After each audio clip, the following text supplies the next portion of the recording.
Welcome to the Rocky Mountain AI Interest Group. The following presentation, AI for Good, took place on Tuesday, January 20th, 2026 at Founder Central in Boulder, Colorado.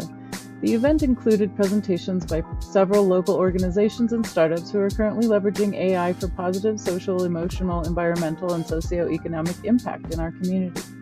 Presentations were given by Ann Wintemute, CEO, and Stephen Nichols, CTO of Amy Says, Adrian Chernoff, the CEO of OG, Kevin Gilbert and Jacob Bielecki, the founder of Bene AI, Peter Guinardi, founder, and Ondine Geary, the product manager for See the Stars, and Kathy Long, the founder and CEO at Nixit AI. Feeling really lucky that we were able to snag this place for the first time ever for RMAIIG, so yay, big group, for January. And so a bit of luck of the draw. Happy to be here, happy you guys could make it. I'm Phil Nugent. This is Chris Black. Now Chris Black was, I'm gonna tell you something I don't know whether she wants me to tell you, but she was in a bit of a fender bender recently, it's true. And so she's standing now.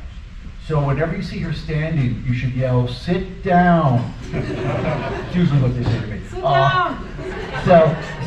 So we're going to keep you standing for just a wee bit, and she has a special stool there. There we go. All right. So good. But she's getting better, right? Oh, yeah. On the rebound. Cool. So I don't know about you, but my feeling is this last year has been a bit of a crazy year. Hands in the air. Does anyone else feel that way? 1, 2, yeah, 5. People. So good. So I'm not alone here. To put it lightly, I think we all want some good stories to share as we go into 2026. And that's what we have teed up for tonight, this AI for Good thing. This is the second time we are doing AI for Good. And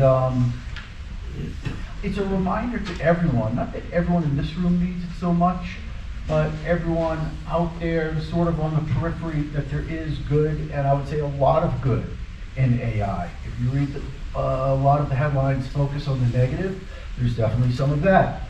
But there's a lot of people working hard to do AI for, sometimes it's called social good. And so we're going to celebrate 6 of those folks tonight, right? Sort of 6.5.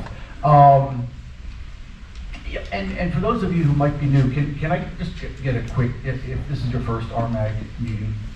So nice, so welcome, okay? And what's amazing is how many people we have in this membership and how many new folks keep coming, which is huge, because I think a big mission of RMAIIG, I think, weigh in, would you, am I right? A big mission is education. It is embracing those who are on the periphery, pulling them in, those who might not be total believers in AI. One quick point I want to make to you guys is the AI space is still wide open. Okay, we are in the first inning. Are we in the second? Oh, who knows? I mean, this stuff's been around for 50 years, Phil. Come on, this AI is not new, right? Half of us have been studying this since we were born. But yes, you're right. And really, what I wanted to add to all of this is that it's never been a better time to be an entrepreneur. So please make sure you are providing each of these entrepreneurs with a huge round of applause. This is allowing us now to just be incredible and build companies that we could only dream of before. So make sure all of these guys really feel the love and appreciation, and please be inspired by them to do your own thing. Now, Phil, I understand that there's a company that couldn't be here tonight that was here from last year. Do you want to talk about some of the folks that are returning and make sure the company that wasn't able to make it tonight also gets a little love too? Yeah, a little love. So, yes, because that's what we do here. And by the way, that was Dan Murray and was a ChatGPT. Oh, we're moving on. One of my favorite RMAIIG images. Nice work, piano. Okay, so yes, so as a brief prelude to this, we are bringing back, because we stick by you, we RMAIIG folks, we stick by you. So we're bringing back, in one form or another, the presenters from last year who are doing abbreviated versions and updates of what they have achieved in the last 12 months. They're also, for those of you who weren't there a year ago, they're going to be doing a few minutes on who they are as a company, of course, and what they're all about. And then the first of the three, I am having to stand in for because they could not make it. It's called Wildlife Protection Solutions. They're based down in Boulder. As you can see here, so down at the bottom, Eric Schmidt is their awesome executive director. You can find them at wildlifeprotectionsolutions.org. This is really cool global stuff. Okay, that's a technical term. You can read that. Let's go to the next slide, just to briefly hit some of their milestones over the last year. You've got over 4,500 nodes across the globe. They work with 400 protected areas in the world. They now have 6 million acres that they're helping to protect. Going on down, the next bullet point addresses Colorado. In Colorado and increasingly Germany, they're working their hardware on helping reduce conflict between wolves and livestock. And those of you who've lived in Colorado a while know that that's a big deal. And then they're really excited about this project Argus that they're rolling out, which is, you can read it, this drone initiative, get this, that uses AI, of course humans in the loop, to dispatch a constellation of drones when a camera senses an intruder.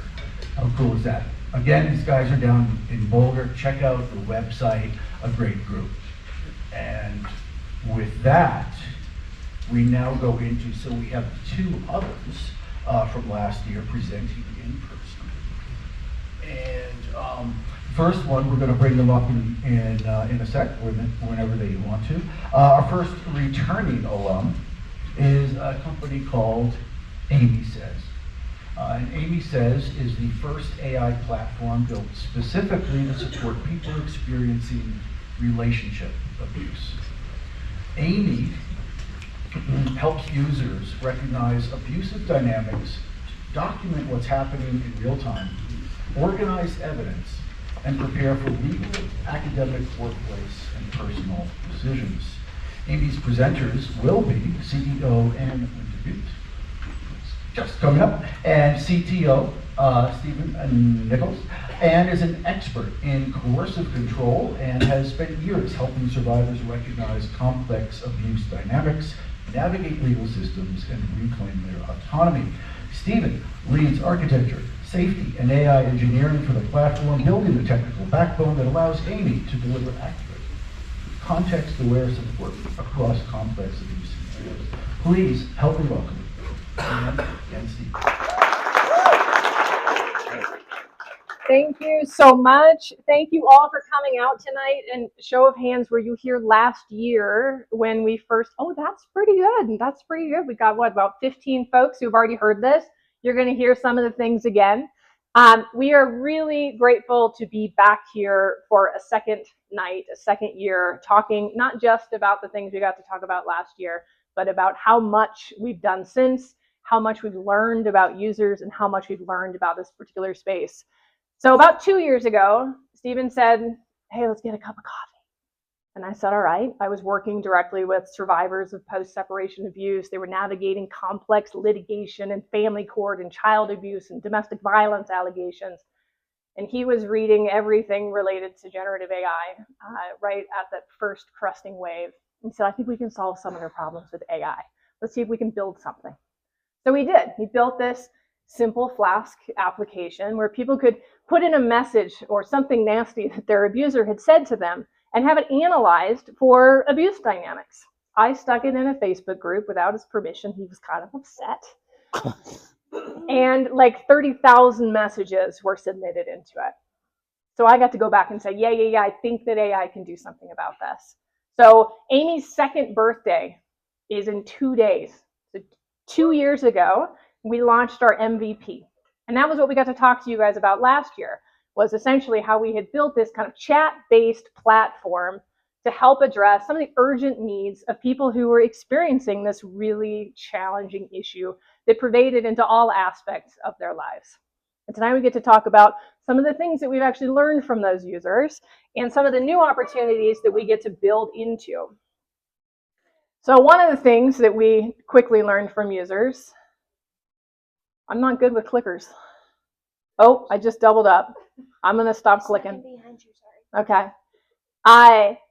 Is that they don't measure their victimization in an incident or a night or a couple of bad months, that they measure their victimization in years, in decades, and that victimization almost never ends when they end the relationship is what people think that should happen. We also learned, based on how they were using our product, how many unmet needs there were and how little innovation there was in this space. How scared people were to innovate in this space with technology, to leverage technology in this space. This is a really kind of morbid graphic over here. This is where people tend to start to say, gosh, we really should have done something. These are all of the kinds of behaviors, patterns of behavior that prior to something like Amy being able to do this at scale were just things that we tolerated, even though we knew that they were building on a pyramid into this space. So we have really kind of transformed what victim services look like away from just awareness. There's lots of awareness campaigns, and really into substantive, actionable support and tools that help people after they did what people told them they were supposed to do to end the relationship. Stephen's going to talk about a little bit about what that looks like when you stop relying on your chat to support people and you start building out what it looks like behind that. You know, it's interesting. We started with a really simple application that we talked about, or I mentioned a second ago. Really what we're doing, since we presented maybe a year after that with the first time for RMAIIG, was just an evolution of that. It was just doubling down on the value we were creating for people with a very simple plastic application. And now we're just doing that a second time and have had a year's worth of progress in creating that. So I think what we've discovered, as Ann was mentioning, is that abuse is it's a marathon. It takes decades to get over. It's the most important thing happening in someone's life. And it's a gigantic problem that isn't met by the current needs or the current systems that are in place right now, the human-based systems. So when users come to us, they're looking for, when they came to the Flask application originally, they were looking for validation, first of all. Am I in an abusive situation? Is this something that's real, or am I imagining it? There's an immense amount of confusion that all of these poor individuals have. And so providing clarity is a really important part of that. And so a large part of what I and my team do is build out a chat experience that is, first of all, trauma informed, also, first of all, factual and is anchored in reality and that kind of thing, but also that is knowledgeable about the user themselves, can understand what they're working on, and understand their life situation, and then provide advice that can be really timely. And this is something we've heard time and again from our users, is that a lot of the reason they use Amy in some cases for hours and hours and hours at a time is because it's the first time they felt heard, first time they felt validated, first time someone's been willing to listen to them for hours and hours and hours without becoming fatigued. And so that validation is really part of the core product that we still continue to invest in. And I'm thinking right now of all the stuff I want to work on. So pardon me as I mumble. The second part is processing with AI. As I said, when you come out of these situations, it's really confusing. It's really hard to understand what happened because you're not really sure if it did happen. You're not really, because you've been told by the person you're supposed to trust most in your life that it wasn't something, that this was normal. So the second part of what we're doing is we're starting to create structured data off of that unstructured data of the conversation. So we can look through a normal conversation, a normal flow of words, and come back with actual statistics, like actual examples of physical abuse, of emotional abuse, categorizing it in ways that are meaningful to the user, and then putting those things on a timeline so they can understand the evolution of the abuse and they can kind of come to terms with that. And then, of course, that is also very, very useful for legal needs as well. And that's been a big goal for us too. And actually, we've had a lot of validation from some people who have told us they were able to achieve protection orders, achieve change in parental rights, protect their kids is what this is all about because of their use of Amy. Now, Amy doesn't provide legal advice. That's not something that we're interested in getting into. But when you talk about legal outcomes, the first thing you do is you gather evidence. You gather information about what happened. You say, this is the timeline, this is the type of abuse, this is what he said, this is that kind of thing. So AI does that really well. Amy does that really well. And once we've gathered that together, we have an export, a PDF that comes out of that. And we've been told by several victims actually that their attorney only pays attention to them when they come with an Amy report, an Amy export, because they show up with that and it says, here are all of the examples of abuse that have happened. Here are the things that might be actionable that an attorney might need to look at. And that's a way of kind of rapidly filtering through all the stuff that's going on and getting to legal outcome. We've That's got pretty big. 30 seconds. Go. We have 30 seconds. A couple of numbers. Big growth since last year, and certainly from the year before that. We're up to about 2 million message interactions and exchanges. I think it's actually more like 165 countries, but we don't want to overestimate for you. Amy is able to speak in many languages, and she does so. Oh, that's the clicker. I'm going to just go straight here. We want to connect with anyone who can help us scale this, and this is through visibility and investment. We are looking for folks who have relationships with ERGs, EAPs, victim service organizations, corporate wellness programs, someone who's particularly inspired by this issue, as well as folks who want to open up their checkbooks to support this issue. Building out into that legal space is incredibly expensive, and we know that it is the next kind of most intensive need that we have to fill in completeness for survivors if we're going to have a significant impact on their long-term health and well-being. I hit the 8 minutes. It happened. I don't want to be one of those people that gets dragged off stage. I'm sorry, give us a website, the QR code in the AmySays.com. That was my job. AmySays.com. It's AIMEE says.com. And it wasn't him. The QR code was me. I'm the one that messed that up. Oh, did it work? Yeah, wonderful. No good. Not you. Awesome. Let's give them a huge round of applause. Here, your clicker. How cool was that, man? That was awesome. Thank you so much for coming back. You're just doing such cool things. All right. You would put that on right there. Excellent. So we have a second company that's back. Right. So last year, OG stood on the stage and shared a vision of how technology can help address one of the most persistent challenges we have today, and that's literacy. Today, they're back, and the work has continued. The ability to read isn't just a school milestone. It's foundational to confidence, opportunity, and long-term outcomes. OG is an adaptive literacy platform designed to meet students where they are, with stories available across multiple reading levels in both English and Spanish. That makes it easier for educators to personalize instruction without adding complexity to their day.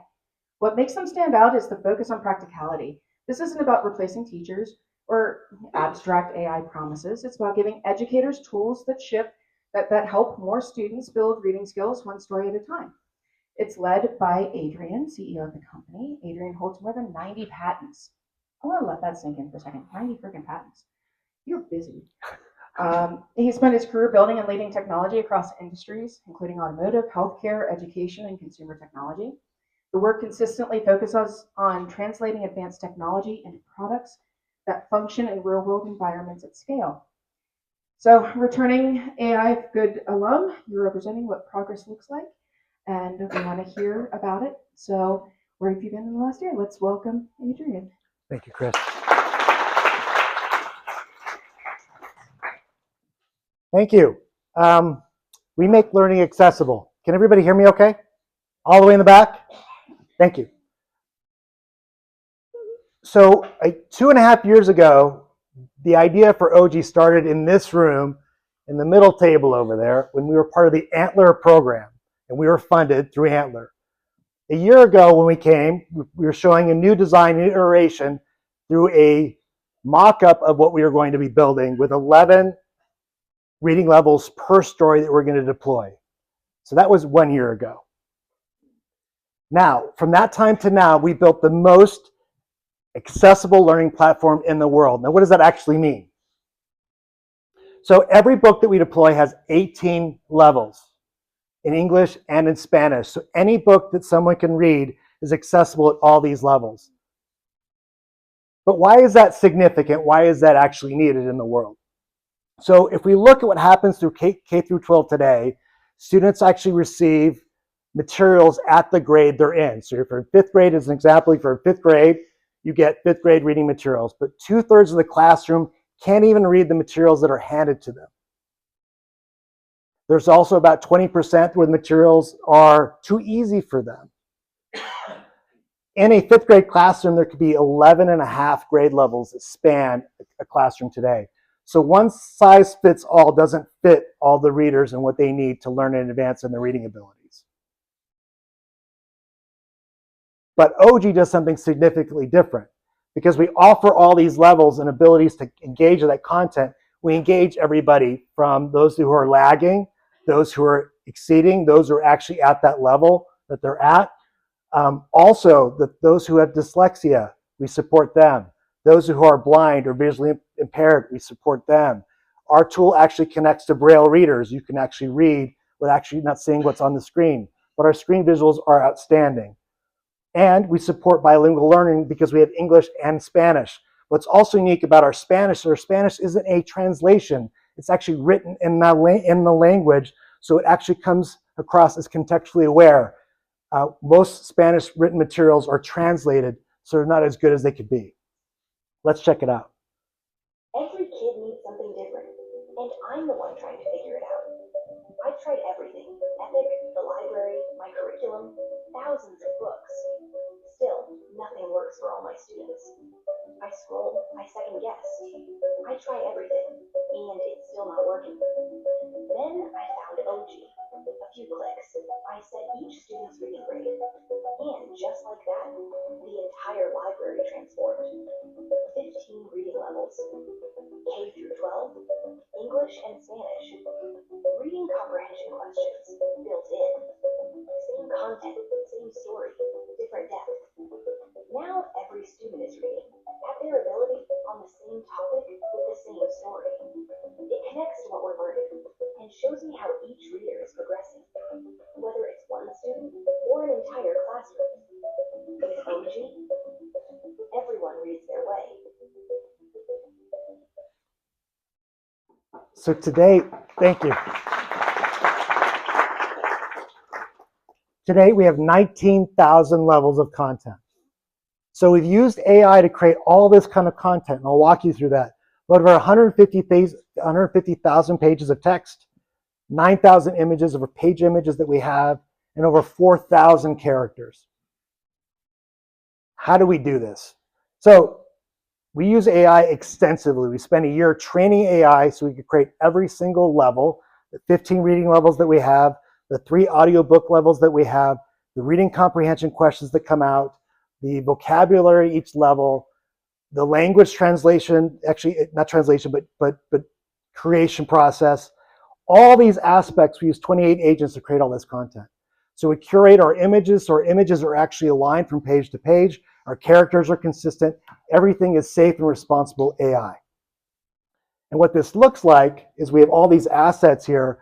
So these are all our book levels, our audiobook levels, all our characters, our page-by-page graphics, because we're engaging with readers in visual learning, auditory learning, and just regular reading. Oh, let me go back. Here we have font size support. So depending on your ability, we can actually support your the larger fonts to read wherever you are. Read aloud speeds. We have 3 different read aloud speeds. Here, the dyslexic support, so we can actually change that font and also change the font size so you can read with this dyslexic-friendly font. We have word highlighting, so it reads along as you go, the Braille reader or screen displays. The other thing that we've done with all our AI is we do science reading-based reading, which is kindergarten through middle of 2nd grade. We actually over-index in science and reading materials, so that's fully supported, which is across America. We need those skills. There's also reading comprehension questions, so every single reading level has corresponding reading comprehension questions and level vocabulary. This over here shows real-time analytics, so we can actually track each student and what they're doing. So how long they've read a story, what their reading comprehension scores are. So over time, we can see whether they're ready to be moving to the next level or maybe regress down so they can actually build that ability to move forward. A couple other things that are really cool here is NGSS aligned curriculum. In 43 US states, next generation science standards is the required materials that are used in the classroom. There are about 300 plus pages of content. We took all that content, which is actually it's basically defining what needs to happen at every reading level. We took that content, we created 50 different books, 1,900 levels, so every student can read any science required material through OG. Then we also have the multi-languages here as well. So all this we use through AI, for safe and responsible AI, to build, deploy all this content. And our AI tools today can actually create all that content in 15 minutes for one story. So in a period of a month, we can actually outproduce what Scholastic can do in a year in comparison. Now, the news I want to share with you, what's coming up next, is on this next slide, is that we are introducing new languages. So we'll be introducing Arabic, Hindi, Portuguese, French, German, Chinese. So as we expand these languages, we're making it more accessible to a lot more people to engage and learn in that content.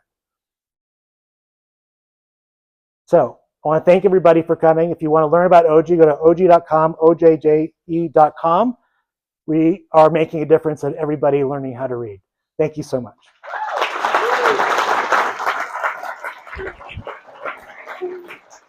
Thank you. All right, okay. How cool is that? Thank you, Phil.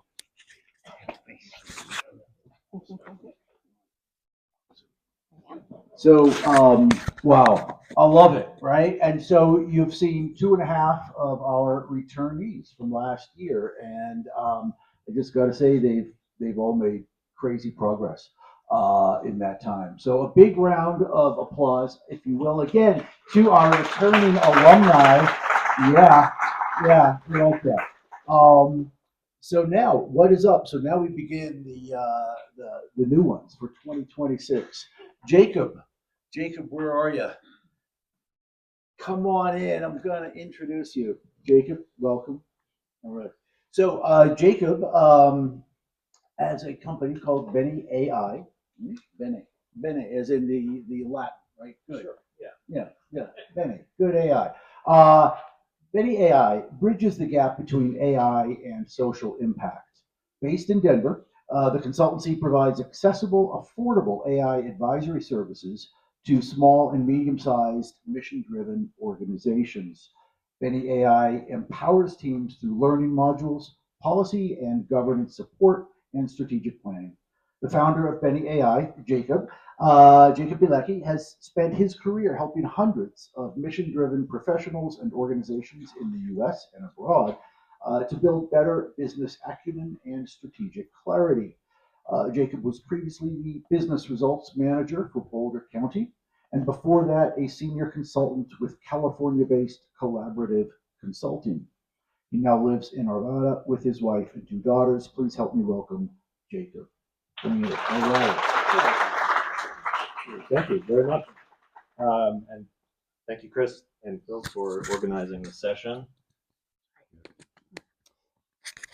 So I'm bringing maybe a little different flavor than what you might be used to, because I'm a little upstream from maybe a lot of what you see here. I work mostly with people, not with software or hardware. I'm not a techie. I was in the trenches of nonprofits and government agencies for 3/4 of my career. In the last 6 years, I've been consulting with B2B stuff with government agencies and nonprofits across the country. And in the last 2 years, I started to adopt AI tremendously in my own practice, my consulting practice, and started to see some egregious gaps with a lot of our clients across the country, large and small, public and private, around AI. Fear, anxiety, intimidation, concern about the cost. And that really inspired me to start my own company last year called Bene AI, AI for Good. And it really is, our mission is really to help nonprofits and governments navigate the first mile. So that's where I'm coming from. We start with some numbers. survey last year, 74% of nonprofits reported using AI in their organization based on their awareness of what was being used. Only 24% have any kind of AI strategy or AI in their strategy, and only 11% have any kind of AI policy or governance structure. So there are a few organizations that have formal adoption, and the rest have what's called shadow AI, a lot of data leakage, a lot of personal accounts, a work laptop on your right lap and a personal laptop on your left lap, and some of you might be guilty of that too. And this creates, especially in government, but also in nonprofit work, a ton of risk, a ton of data leakage, but also really convenience over compliance, and a lot of secret work that could be daylit and that organizations could and should embrace. So this is really the setup. This is where I'm at. I feel like right now I am tackling an uphill battle for a variety of reasons. If any of you are involved in any nonprofit work or government work as a consultant or professionally, or maybe you're sitting on a board, you might be seeing this and experiencing this too. And so this is sort of my typical client, if you will, a group of leadership around the table. And, let's say this is, circa 2022. This is what they're dealing with, right? They're heavily mission driven. They're giving their soul to the work because they believe in the work. This is a nonprofit. It's process heavy, it's clunky, it's outdated, it's whatever they can get their hands on, whatever was donated to them maybe. They're overworked, they're scrappy, they're creative, and they're curious too. And let's see if I can get this pointer to work. That guy right there, he came to one of these meetings last year, and he started to dabble with AI in his personal life, and decided to bring it up to the rest of the team and say, hey, I think we should do something about this. And they said, well, we shouldn't for a variety of reasons. It's wrong. All the water and the electricity. We're an environmental nonprofit. Or, that's going to take over the world. And, I hate Elon Musk. And so we're not going to touch that stuff. Or we've got, we're already operating at 120%, or we outsource our IT, or I don't know even how to, use the copy machine. The excuses go on and on and on, right? But that guy, he's like, no, we're going to do something about this. So these are the first mile challenges that's going on. And these are real, and, they're pretty much everywhere, except for maybe a few sort of unicorn organizations that you may have heard about. OpenAI just announced $40 million in grants a few weeks ago to a cohort of nonprofits across the country. Unrestricted money to do AI projects, which is pretty cool. And there are, I think, 5 in Colorado, and they're small. Some of these organizations have budgets under $300,000. So that's a cool sign. That's, hopeful future. But these are the first mile challenges. They're dirty. It's dealing with people and old systems and habits and so forth. And that's where I'm putting myself for some reason, is kind of fighting that battle, or finding those sort of local champions or those heroes that see the opportunity and want to do something about it. So what are they looking for? They're looking for a robot that's going to dive into their file cabinet and digitize and vectorize the last 20 years of data from their organization. And of course, that's not what I offer, and that I don't think you saw any of that at CES, maybe. But what I can do, and what they need, is really to understand the technology and destigmatize it and figure out how it aligns with their mission and their values personally, and with the organization itself. And so this is what I'm doing. Offering beginner workshops, making it fun, accessible, easy, bringing everything out into the open, talking about anxiety and fear and so forth, and playing around with it, having fun, but really building some confidence around how it works and what it might mean for their organization. And then it starts to get a little bit more technical. We do AI capability assessments, which is a deep dive into where they're at now, daylighting their activities, their technologies, and then giving them a sense of what it would take to move the needle from wherever they are today to where they think they want to be or they should be tomorrow. Basic guardrails. Most organizations still don't have an acceptable use policy. Like I said, a lot of that shadow AI. So basic policy and governance that is not purely restrictive, but is constructive, exploratory, creative, but responsibly so. And then a map and a playbook for taking it seriously and realizing that this is the next whatever, the next internet, the next phone.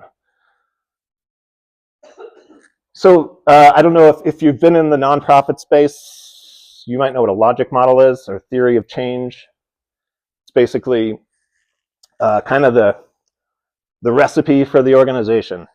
So I just took Meals on Wheels because we probably all know what Meals on Wheels is, and they're across the country, and maybe we've had some personal relationships with the model.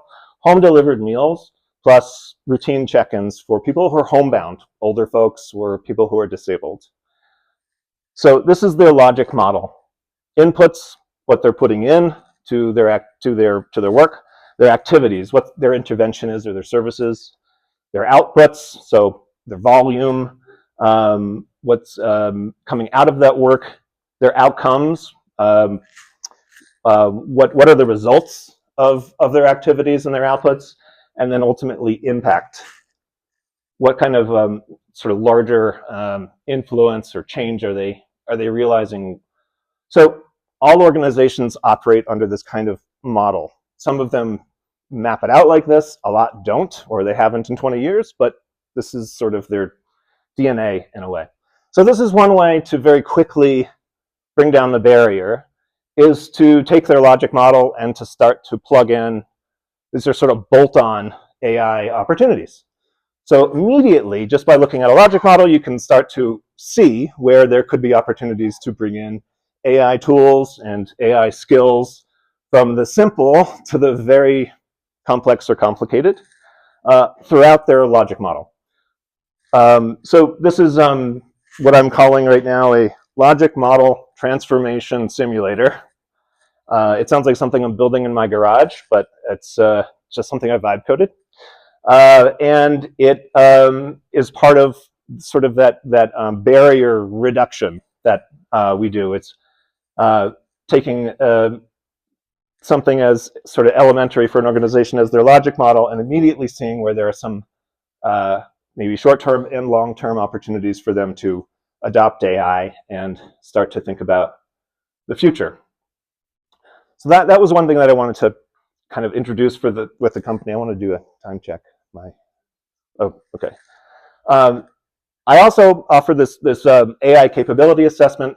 This is the QR to the assessment on the website. It's a live dynamic assessment that gives the user an immediate results across 7 domains. So this is, I follow a lot of the large consulting firms, and a lot of them are obviously do the same thing, but for $30 or $40 or $50,000. And it's the same, it's the same information. This is currently free on my website. And so an organization that might have $500, but not $5,000 or $50,000 to put into figuring out where they are and where they need to go with their AI strategy, takes this or something like this, if they don't find me, and they are given some very, very detailed insights very, very quickly. They're given a report card, they're given a summary of where they're at, and maybe most importantly, they're given recommendations on how to move the needle in a very, very detailed way. This is sort of a project that I'm working on, which is rewiring. So some of the groups that we just heard updates from are kind of starting from a rewired approach. They're mission driven. They're focusing on outcomes and impact. They're doing work that nonprofits have traditionally done. So there are all these old legacy organizations that are still operating on an outdated model with outdated technology. This is the Meals on Wheels logic model if it were to be rewired. One iteration of it. If you were to tear it down and rebuild with AI and modern tech, maybe this is the Silicon Valley Meals on Wheels. This is what it could look like. So this is us, Bene AI. I invite you, if you're involved in any nonprofit or government work, or if you're looking to work with nonprofits or governments in your own work downstream through customization or through specific types of apps, let's get in touch. I've been meeting different folks that are doing sort of different interventions along the way, and I appreciate your time. Thank you very much. Thank you. That was awesome. Are you guys inspired? 3 presenters already. Hopefully everyone's feeling like this is something they want to do next, right? All right, so our next one is meeting briefs. So meeting briefs automatically tracks municipal, state, and federal meetings and turns hours of dense proceedings into clear, usable summaries delivered straight to subscribers' inboxes. That means citizens can understand what's happening in their communities while there's still time to act. And attorneys, policy consultants, and civic professionals can spot relevant decisions without sitting through those 4-hour meetings. What I appreciate most about these guys is the model. City council summaries are free and accessible to everyone in that community. The deeper coverage, there's state agencies, regulatory bodies, keyword alerts, that's funded through subscriptions. So what that means is if we want to know what's happening in our city council, we can talk to these guys and have access to it. So transparency supported by sustainability. And while there's AI under the hood, the hard part isn't the models. It's really building reliable pipelines across dozens of government platforms that all work differently, making sure that that output is accurate, complete, and trustworthy. The company is led by Mark, founder and CEO of Meeting Briefs, who comes from a background of engineering, sustainability, and small business, and focuses on applying AI in practical ways to help communities understand what's actually happening in government. He's also entering his 10th year as planning commissioner for Boulder County, which gives him first-hand view into how public decision-making really works. He's joined by Kevin, fractional CTO at Meeting Briefs. Kevin holds a PhD in electrical engineering from Stanford and brings deep experience deploying AI systems in real-world, often regulated environments. So together they're here to talk about automated civic intelligence and what it really takes to make that public information accessible at scale. So please help me in welcoming the team. Thanks, Chris. Thanks to you and to Phil and to RMAIIG for having us here. Thanks to you all for listening. We're super excited to talk about what we've been up to. And there's a lot, so hold on to your seats. So basically, as Chris mentioned, I've got about 10 years of experience in local governance. That's as a planning commissioner, also as a member of a couple of boards that are kind of involved in local governments. I also had a sustainability consulting firm for a while, and we got to see what's going on with building departments and planning departments and all that kind of stuff. And that taught me a lot. So I'm going to talk about why we're doing this. We're going to talk about what we're actually doing. Kevin's going to talk about how it works, and then we're going to both go through the roadmap. So it's not just that these meetings are incredibly boring. We get a lot of our news from places like CNN or the New York Times. We hear a lot about national news. But when it comes down to it, decisions that are made by local governments are what impact us on a day-to-day basis. Whether we're citizens raising a family, or maybe we've got a local business, or we just moved here and we want to know what's going on with local government, it can be really hard to actually tap into that and learn what's going on. Likewise, for professionals, maybe you've got clients that local government decisions really impact their work, and you need to stay up on it, and it can be difficult. There are a lot of different aspects. It could be a road project that you're interested in. It could be something that goes on with your kid's school. Or, as Phil mentioned, last month this meeting was canceled because of winds, and Excel made the decision to shut down the electrical grid. So, utilities, all that kind of stuff, really important and really affects us all. So, what's the process for, government projects? Generally speaking, you start with planning and scoping, and then it goes into design and engineering. A lot of times this will be like a transportation project, something like that. It's really challenging to actually get citizens engaged at that point. Governments have a hard time getting that information out. People are busy, they're just not tracking it. Of course, then you get into final approval and funding. That's maybe a local newspaper article talking about the project, and then construction begins. When the cones show up, people really understand that something's happening, but at that point, you're 3 or 4 years into the project. So you're not gonna actually have any impact because the engagement is too late.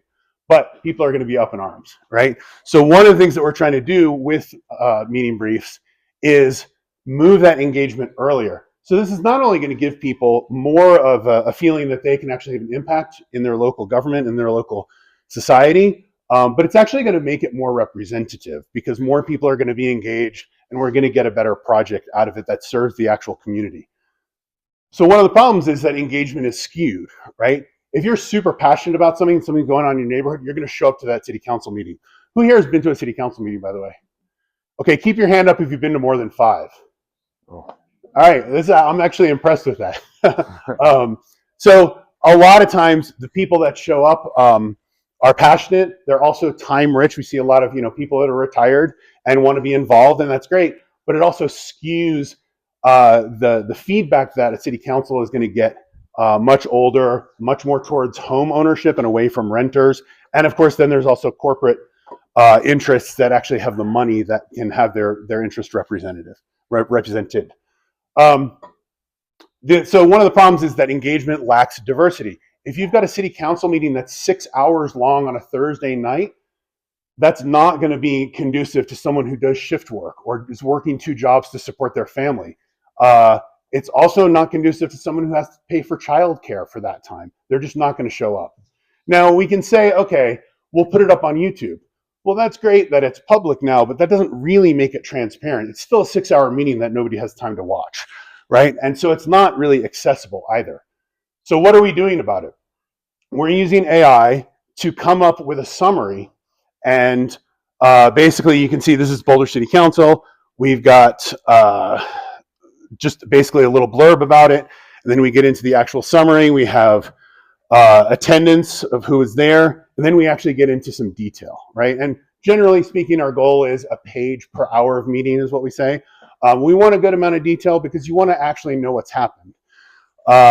But the other thing is, if it's a 6-page summary and you only care about one thing, you can skip through that pretty quickly, find the thing you care about, and stay up to date on it.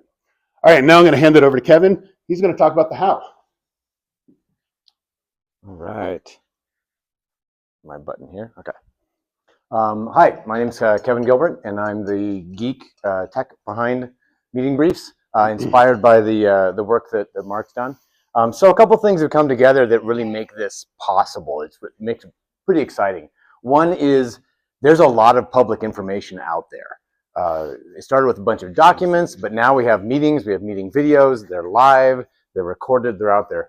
But there's a lot of different formats, and it's really hard to find them. Mark likes to say there's about 90,000 different governments in the US. All of them have boards, councils, committees, etc. They all have their own way of putting things out on the net, and it's a pain to find it. So the second thing comes along, AI. No surprise what kind of meeting you at. AI for good. AI is the solution. Now we have taught AI the language, large language models. It can understand all of this material. So we can use AI to process this material and turn it into something that's far more usable.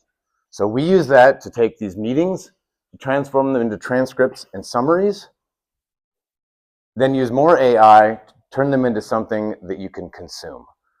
Web pages right now, emails, we'll get them on your mobile, maybe you can chat with it. We'll talk a little bit about our roadmap in a bit. But basically, you take this information that you're interested in, but you have no time to really access, and bring it to you in a way that you can actually take action on it. A little bit of the geek stuff. I know there's some geeks out there.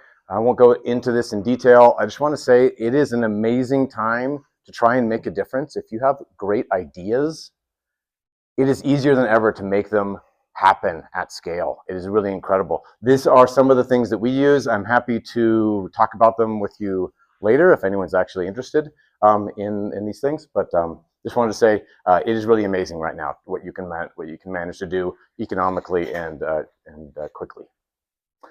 Agents. I can't have an AI talk these days without talking about agents. I find agents fascinating, and I think we are using them, of course, for coding and development, but also in a couple of other interesting ways. One is, as I mentioned, 90,000 different governments. Almost all of them have their own way of doing things, their own way of putting their information out, their own formats, etc. We can use AI agents to help us connect and expand our reach. Quality control. Are we getting the names right? Is our summary accurate? Is it complete? Things like that. So we use agents to do that. And also translation. Accessibility, part of accessibility is having things that are in the language that you speak. So we can use AI agents to do some of this. Roadmap. So right now you can sign up and get your free city council meeting. You can get a paid subscription and get access to many more municipal meetings or state level meetings. Those are accessible via website and via email. But we're really excited about where we can go with this. So for instance, keyword search. If you're interested in bike lanes or methane emissions or really famous film festivals, those are things that come up in local meetings as it so happens. So you will be able to go and find out about those things or be notified about those things. There are bike lane events happening in city council, or there is zoning things happening in planning commission. Chat. For those of you, AI, there's some interesting technologies, RAG, language models, and knowledge maps, knowledge graphs. So the idea that you could take that long process, as Mark mentioned, that sort of 4-year process, and bring all that information together so you could actually discuss and look at an entire process. What were the main issues? Who were the big players? What were the main roadblocks in that particular project? And really have a more meaningful and engaging interaction with an issue. And then address notifications, your home, your property, your business, to be notified about what might be happening and that might actually affect what's going on. It could be transportation, could be schools, could be zoning, could be parks, or whatever. Those kinds of things across multiple entities. And with that, I will turn it back over to Mark. Awesome. Thanks, Kevin. Yeah, so as far as the roadmap, the business plan is basically, this is AI for good. We want to give people access to their city council meetings, but we also have to pay for this. So one of the things that we're going to do is bootstrap this with professional subscriptions. We're going to have a Citizen Plus. That is like if you want your school board meetings, if you want planning board for Boulder or historical advisory board, that sort of thing, you'll get that. And it's also a really great way to support the mission. But really, we're targeting professionals. And our focus for Q1 of 2026 is going to be oil and gas and utilities commissions. That's something that we can do across 50 states. It's something that professionals that are involved in that need that business intelligence, and they're willing to pay for it. As far as the rest of the roadmap, we want to expand to all of Colorado, so all municipalities in Colorado, and then of course all 50 states.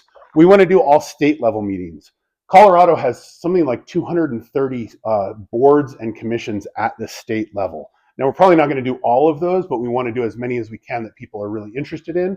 We also want to do state legislative committee meetings, so that people can know what's actually going on in the state legislature on a day-to-day basis, really. Of course, we want to get to federal meetings. That's probably a little bit further down the line.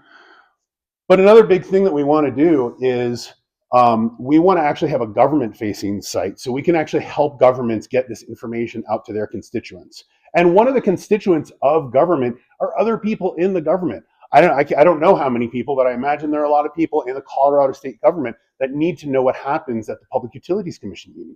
and they don't want to watch that 5 or 6 hour meeting either. So one of the things that we really want to leave you with, though, is, hopefully you can tell that we're passionate about government transparency and engagement. We really want to leave you with the idea that you can do this kind of stuff. I have a technical background. I'm a mechanical engineer, but I'm not a software developer. I built the first version of this in Lovable. Now, granted, when Kevin came along, he was like, "Oh, we got to fix a bunch of stuff." But the tools are getting better every day, and all of the back-end stuff that we use, our database, it's like $20 a month. Vercel is like $20 a month. It's cheap. You can do it. You don't need to know how to fine-tune an LLM in order to use AI to do something. So find out what you're passionate about, find out what problem needs to be solved, and go ahead and do it. That was a lot, I know. We'll stick around and answer questions. We love feedback. Find us on LinkedIn, send us an email, and sign up for your free city council meeting. Thanks so much.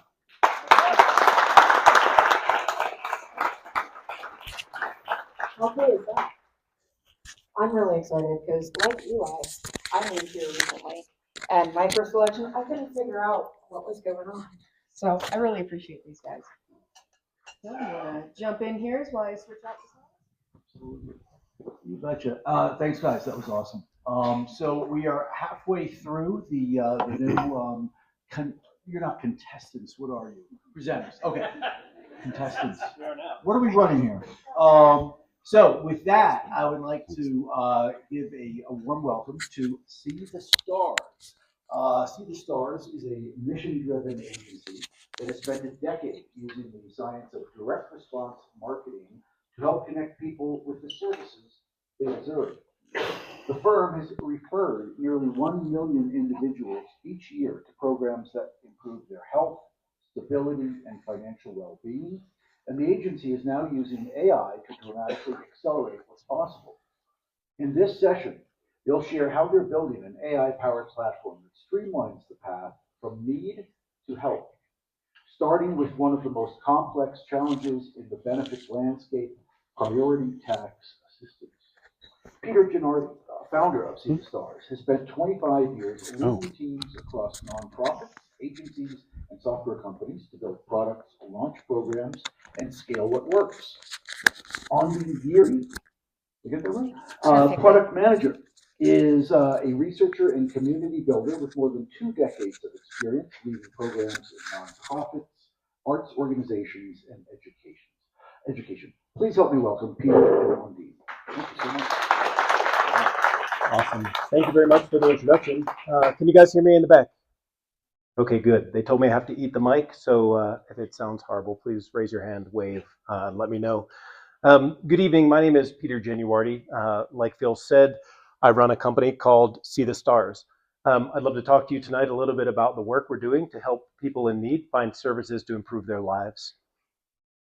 So I don't think anybody will disagree with me. As a nation, we have not been particularly generous to people participating at the margins of our economy. I'm talking about poor people who tend to be older, probably more likely to be female, probably more likely to be not white, have lower education levels. Really, things were never particularly great for people that I'm describing today. Last year, you will probably remember that Congress and the President passed a bill called H.R. 1. H.R. 1 is about to make the problem worse. In the next 18 months, in case you didn't know, we are about to see 15 million people lose health care coverage, including 200,000 people here in Colorado. We're also about to see 4 million Americans lose food assistance. And what's worse, we're trying to do it with fewer resources. So nonprofit organizations in 2025 alone have lost about 40,000 jobs as a sector. It's a real crisis, and it's going to get worse if we don't do something about it. It's also a very personal issue, right? At the person level, people are struggling to stay connected to benefits programs, direct services provided by nonprofits, things like Meals on Wheels, which a gentleman mentioned earlier. We have observed this trend happening for the last 20 or 30 years, driven primarily by things like lack of trust in institutions. People are not terribly inclined to come in and look for services to improve their lives if they're afraid an ICE officer is going to arrest them when they come in and ask for food stamps. We also see digital inequity and general lack of awareness, leaving a lot of benefits on the table. So there are lots of programs that have not been fully realized. Again, many of those programs are going to get cut in the last couple of years. And the most important piece, and the part that I want to talk to you about today, is really around the complex paperwork and churn. And so the way they're going to provide tax breaks for primarily wealthy people is by getting people off of these healthcare programs. They're not going to do that by increasing the criteria or making it tougher to qualify. What they're going to do is increase the paperwork burden. So communities like Boulder, like Arvada, here in Denver, are really struggling to keep people connected to their benefits programs. They're just going to make them have to renew more often, which will mean that more people fall off the rolls, which is really immoral, to say the least. We are on a mission to fix that. We're going to use AI to do it, but we are on a mission to build a comprehensive, nationwide digital safety net. We're going to talk to you a little bit about how AI will support us tonight. Before we dig in, like Phil said, I've been leading teams for the last 20 years. We have raised about $100 million using tactics like many of you have probably used. How many people are responsible for selling goods to consumers here? All right, a handful. How many of you as consumers have bought things online? Okay, well, yeah, if you haven't, I'd like to talk to you afterward and understand how you live in today's economy. But we have all been subject to those things like online advertising, things that get us, incent us to buy things at the right moment, at the right time. And so we use all of those tactics of late stage capitalism to apply to a formula in our platform that we're building to drive people into benefits programs. So we will go out and use these advertising platforms that typically are used to find rich people. We use them to find people who are struggling, people who are retired but are out of work and need to make more money. We find people in need of nutrition assistance, and we steer them into programs where they can get assistance. We can improve their lives, and we can measure it just like all of those companies that are trying to sell you things today. We use what we call the science of direct response marketing, and that's what I'm describing. Truly, we focus on taking a scientific approach to finding people. We focus very hard on building value-driven relationships. We focus very hard on leading people to action and measuring what we do once we have them connected. Just to put that in human terms, we've invented this character, Lucia. She's a 67-year-old woman who was recently laid off. Her daughter and grandchildren live with her. We seek to improve her quality of life. We do this through a little vignette here that I'll just walk through very quickly. But we draw her towards us. We first make a connection. So Lucia might see an advertisement on Facebook or on the favorite magazine or perhaps connected TV. We drive her to a website where we could help her register for job training so that she can improve her resume, perhaps go on the first interview she's gone on in 25 years. And so as we build that relationship, we continue to deliver value. So we'll send her text messages with job tips. She'll share some more information about her household with us. In many cases in the program we're going to talk about today, we can help her find a property tax rebate so she can get $1,000, perhaps $500, depending on the state she lives in, to improve her savings and help her weather financial storms. Over time, then, we can send her into more and more supportive work. So we can get her to a job coach to help her improve her resume, practice her interviewing skills. And at the end of the day, we realize that we will help her realize greater stability by finding a new job, staying connected to our assistance over time. A lot of solutions out there, and certainly if someone's in crisis, oftentimes they will get help that solves an immediate problem, but that they don't get support for the long term. We build long-term relationships with people to help them stay connected and find more service as their needs evolve. Truly, if any of you are responsible for online advertising, if you get a 4-to-1 or a 5-to-1 return on your ad investment, that's pretty great. With one of these job training programs that we run, we have been able to see for every $1 invested in advertising, $62 resulting in someone's income. The organization I'm talking about spent $1 million on advertising last year, and as a result, we helped them create $62 million of income in someone's pocket, which is pretty fantastic. I'd like to make that $62 billion by the end of the decade. We'll get there. So I'd just like to talk for a minute about how we think AI will help us do this. We have built this approach over the last decade. Certainly people have been selling things for the last 50 or 60 years, so we're standing on the shoulders of giants. We're going to use AI today to accelerate our development and make sure that we can reach as many people across as many states with as many different kind of supportive services as possible. We're building a platform that we have deployed for about a dozen clients. We're working on making it a multi-tenant product today. It is a tool that we would drive you to that would help you find out more about, it would ask you to talk to us in an agentic manner, tell us a bit about your situation, and then we would recommend services that would provide you with support. We then get you through a web-based form or get you into a call center, and we refer you out to an organization that can help you with your challenges. We think that over time, we're going to use AI to help us discover more and more opportunities around the country. It's a huge data challenge to capture all of the organizations, benefits, programs, and those sorts of things. We also want to make eligibility understandable. If you've ever gone to the DMV, you've gotten a taste of what it's like to apply for government services, but until you have gone and asked the government to help you with food assistance, you have not truly lived. The benefits application process is entirely complicated. I'm going to turn things over to Undine in just a minute to talk about this. We are building this platform. We have this approach. We hope to work with nonprofit organizations, but the one saving grace of HR1, the big brutal bill, is that they put a $10 billion fund in there to help rural hospital systems stay open. They are at risk of closing because Medicaid funds a lot of the consumers who come in to seek support. If they're not on Medicaid, these hospitals in rural areas will close. And so we're hoping to connect with the states who are currently figuring out how to allocate that $10 billion to reach more and more people to help keep those health systems open. I'm going to let Undine talk a little bit about a challenge that we have just solved with property tax rebates. Sorry, I left you. Thanks.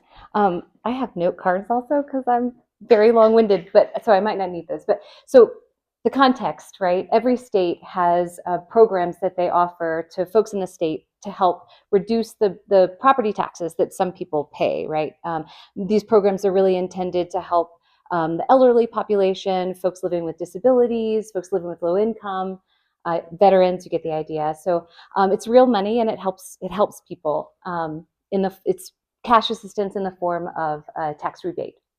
So our client has a tool, an existing tool that helps match folks with these property tax programs that they might apply for. So lots of these available programs go kind of unclaimed, right? People don't know about them, don't know if they're eligible, don't know how to connect with them. So our client has this tool that helps them do that. Now, as Peter referenced, and many of you know, right, the kind of bureaucracy of these existing programs and eligibility criteria is pretty overwhelming, right?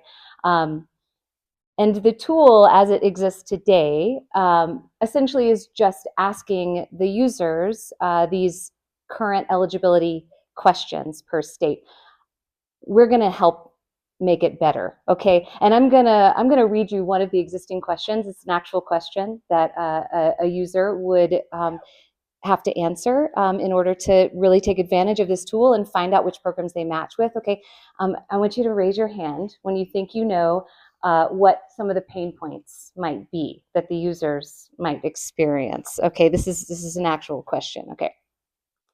Are you 65 years or older, or a disabled veteran with a service-connected disability rating of 50% or greater as determined by the U.S. Department of Veteran Affairs, or a surviving spouse of a member of the Armed Forces of the United States or of the Louisiana National Guard who owned and last occupied property for which you are seeking an exemption and who was killed in action or is missing in action or is or was a prisoner of war for a period of exceeding 90 days? Okay, I see some hands going up. Okay, I don't think I have to finish that, right? Okay, I get it. You get it, right? Right, it's too complicated, right? So in a very, I'm going to just jump forward ahead in the explanation of what we're doing, but essentially what we're doing is we're using the tools of AI to help our very small team make big improvements to this flow for users. And we've done that through processes using large language model, using old-fashioned machine learning techniques, and then using just good old human brain and spreadsheet, right? And I think that's part of the point of what we want to come across is like that we can't rely on these tools solo, right? But we can use them to help accelerate small teams and their ability to build tools that are going to make a big difference in the world. And we've achieved that, right? So we've used these tools to essentially convert these really complex, long questions into, well, first we started with converting them into embedding vectors and then clustering them using a clustering algorithm called HBD scan. However, that only produced about 10 clusters for half of these number of questions. The rest was all considered noise because, of course, the noise is the most complicated group of questions, the ones that are asking about age and marital status and, right? So through this process of feeding that back into LLM, we then ended up categorizing each of these complex questions so that we now have 30 questions that represent 630 eligibility questions in this system. So from that, now we have developed logic rules that allow us to ask the user, what's your birth date? Just a simple, friendly question that's familiar to them. And then we can use the system we can move all of that complexity under the hood and take the work off of the user for this eligibility process and put it onto the system, right? And that is, I had really lots of great ways to tell you about that, and I hope my very brief explanation has given you some taste of it, or at least piqued your interest so that you can follow up with us later. But essentially the point is that this isn't just a better product, right? It is a better chance at moving more people through this process and helping connect them with the benefits that are going to change their lives. So that's what we're after at See the Stars, and I'm going to hand it back to Peter. Thanks, Undine. I know that we're up on time. I just wanted to mention we'll be around. Obviously, would love to talk to folks. We're excited to attend these meetings in the future. Moving forward, we're looking for people who are passionate collaborators. Anybody who is interested in serving this population, making the world more compassionate, you're part of our tribe. Come find us.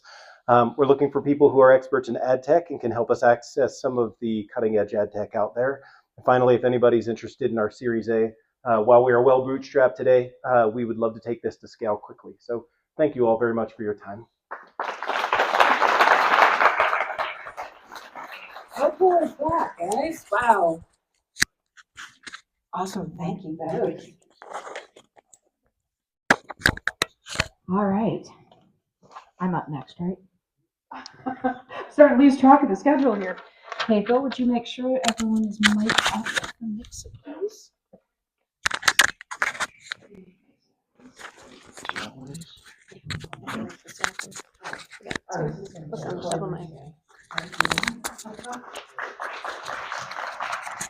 So, Nixit AI, we're coming in on the close. Last but not least, I'm so excited about Nixit. Now, Kathy here, she epitomizes That's the AI demo. for good. That's the demo. Where's the the women in AI group? That's why I'm so excited about some of what she does here. But when we talk about AI for good, one of those important questions is, who are the systems built for? And so we heard that with our last speaker, our last company, but also with Nixit. So this is what Kathy's doing is near to my heart, because neurodiversity isn't abstract. It's part of my family. It's part of my everyday life.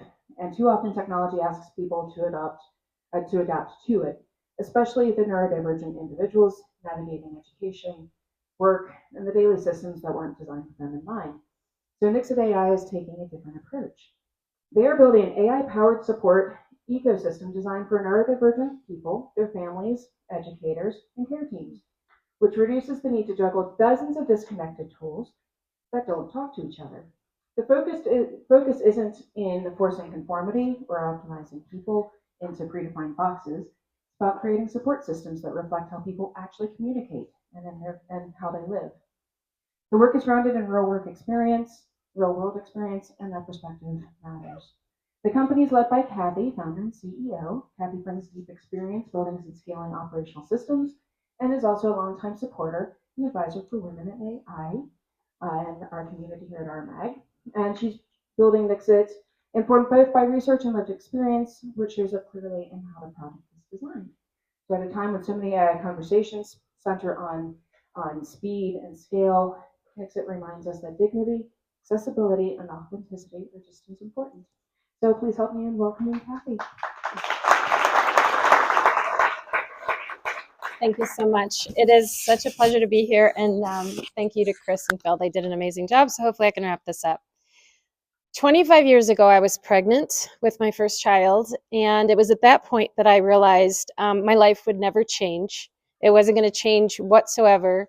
He would just be part of our life, no minivans, no McDonald's, nothing like that, right? It was just going to be so easy. Well, Jack was born with his beautiful red hair and his uniqueness, and we eventually got a lot of diagnoses for him. He was sensory processing, he was autistic, he had ADHD. He was blind in his right eye. He had a lot of different issues, but it was okay because my husband and I, we could manage it, and we had resources and an IEP, and we had professionals, and we had everything we needed until he turned 18. And that's when things kind of went to the shitter. The resources and everything bottomed out for us, and that's when our journey actually started to begin. 1 in 11 people have autism. 1 in 9 people have ADHD. Neurodivergence is an umbrella terminology that I think a lot of people have heard of. If you feel comfortable, raise your hand if you are neurodivergent or if you know somebody who's neurodivergent. Okay, I had 40 in my head, but that was bigger. So it's kind of becoming a bit of an obstacle for some people, is managing the day-to-day. And I think we talked about in the last speaker, end-stage capitalism. And so this is where Nixit's mission began too. So what is Nixit here to do? We are here to orchestrate in the back end what some of the issues with neurodivergence present.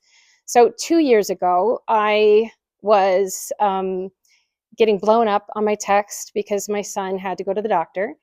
And I was in a meeting all day and I couldn't help him. And the doctor, he had a very poor result, and I won't go into the health issue that he had.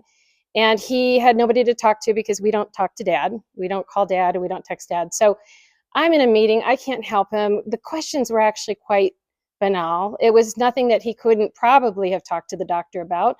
But Jack struggles with social discussions and anything that's uncomfortable. And so he wasn't able to get his answers. And so he ended up coming home. He didn't get the blood work. He didn't get an extra test. He had zero information to provide me to support him in the future. And I had to call the doctor's office and help him through that.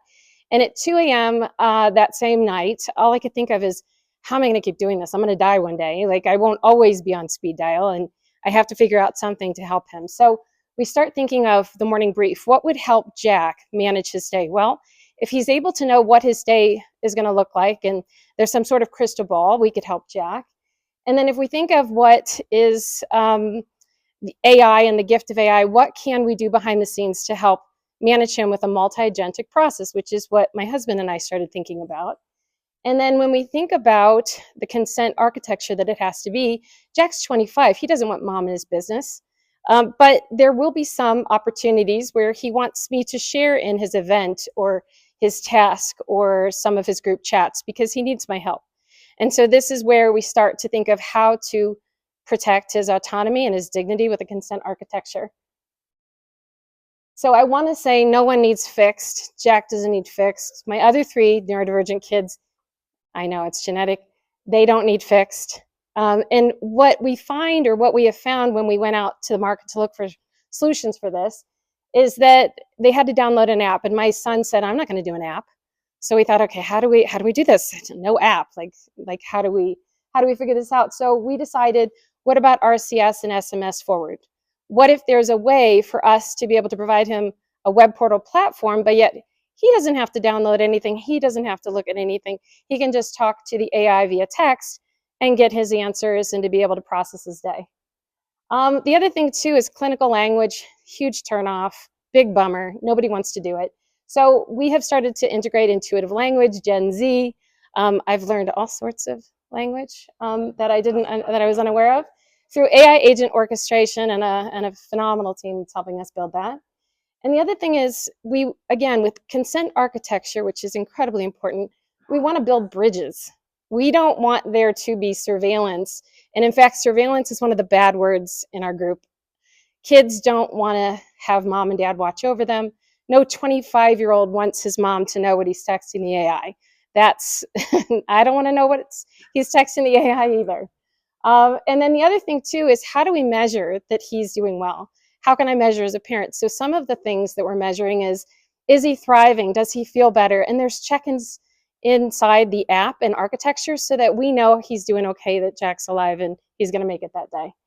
And the other thing I wanted to point out is the team that we are having build this, we're all neurodivergent. We all have ADHD or autism, dyslexia, we have mental health issues. So all of us are living this experience because we are part of this community. When we think of what we're trying to produce, it's again, reduction of cognitive load. Whether you are dyslexic, whether you have dysgraphia, whether you have some of the smaller statistical percentage of neurodivergent conditions, there is that cognitive load that we're trying to unburden. My father, he has a brain cancer and he has all sorts of hospital visits. And I started even thinking for him, like, how do we reduce the cognitive load for all of us? This world, I don't know if you've been out there, but it's not easy for any of us. So I do think there is a way for us to support everybody in this context. And again, it's wake up, phone check. Jack can just roll out of bed, look at his phone, and he knows what he needs to get done that day. And it's a crystal ball. It's giving him a predictive analytic or a predictive sense of the day so that he's not scared and he can take that step out of his bed. And then the directive focus, which what did Jack choose is his priority that day. We make sure that that's in that SMS text for him that morning.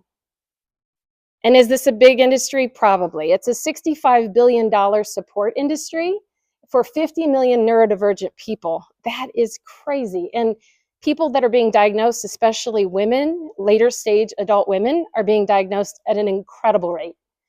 The total addressable market is 3.5 billion, that's with a B.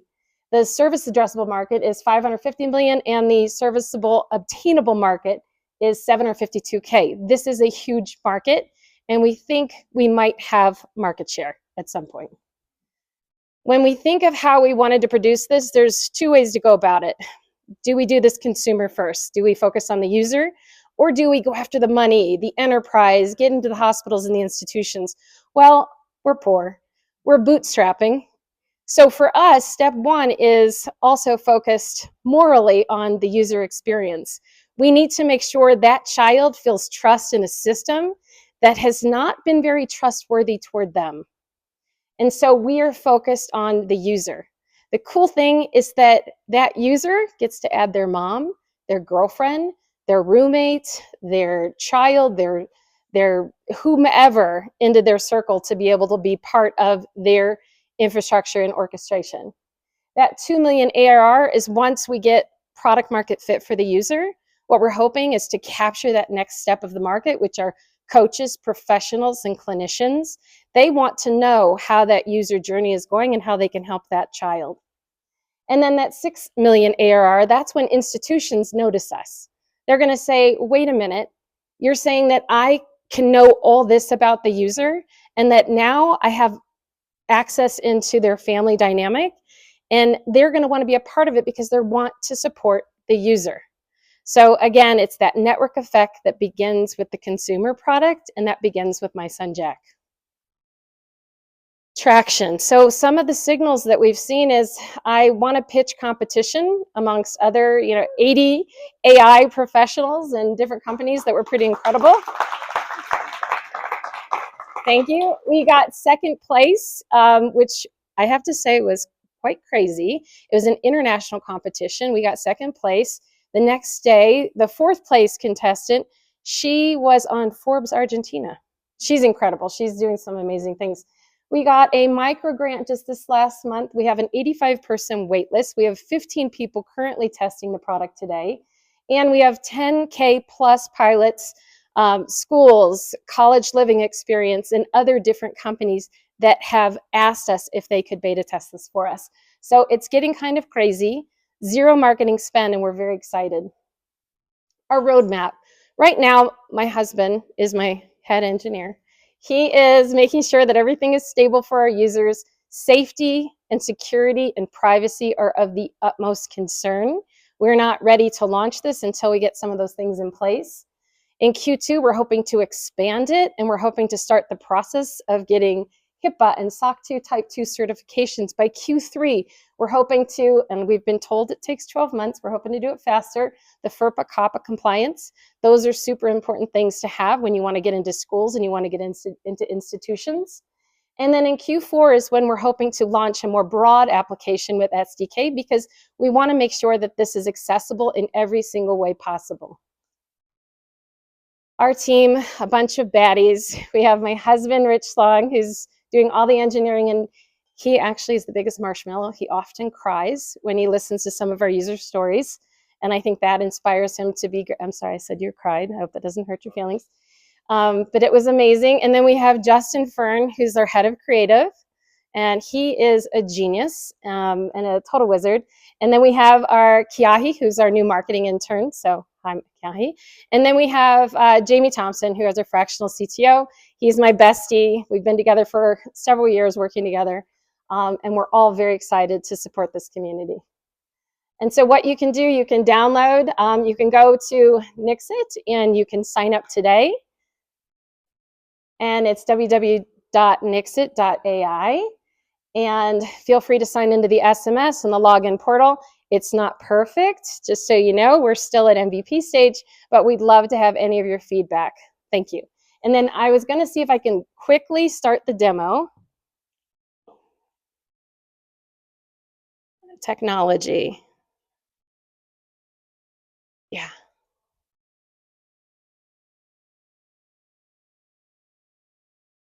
Oh, sorry. So this is the demo, and this is just the portal, and this is our prototype at this point. So you start in with a check-in, and that gives you your day's battery and how you're feeling emotionally. And what that does is it's like think of it as part of the sourdough starter. It helps the AI understand what the user journey is going to be like for that person that day, and it can create more of a bespoke experience. At the top, you're going to have the morning report, and then we also have today's goals, because we do think goals are still very important. While we are not into the productivity porn of this world, we do know that goals are important. My goal is to be kinder to myself. I'm kind of mean. I say all sorts of bad things in my head about myself. So one of the things I try to do is meditation, or find joy, or find laughter, or hang out with my kids. In the prioritization, the user gets to prioritize any of the tasks that they have that day. And if they don't feel like doing a task, they can put it on ice. They can add it to the ice box. They could think about it another day, or they could pull it back up into their prioritization. We also have, and this again is all conceptual, on the left-hand bar, we have the strategy, which is where you get access to the AI companion. I have 54 seconds. And then we also have the dungeon working prototype, which is our gamification layer. And what the thing about our orchestration is, it's not about the AI or the not about the ADHD or the autism agent. It's also the gamification layer is actually going to be a part of it, because joy is resistance. We need to make sure that everything that these kids get access to is not only neuroaffirming, but it's full of joy, and it's something they look forward to touching every day. And then we have a journal, and some of the journal is going to be taking some of the analytics about how they're feeling and how they're progressing and how their days are going, so that we can start to create and curate an even better experience for that person, and to be able to help them recharge and give recommendations. And eventually with the settings, and we're hoping to get this by the end of February, is we'll have the ability to share, so that Jack can add me to an event, or he can add me to his task. He loves to add me as the primary in his tasks. But that's what we're hoping to continue to develop. And 10 seconds, I'm it.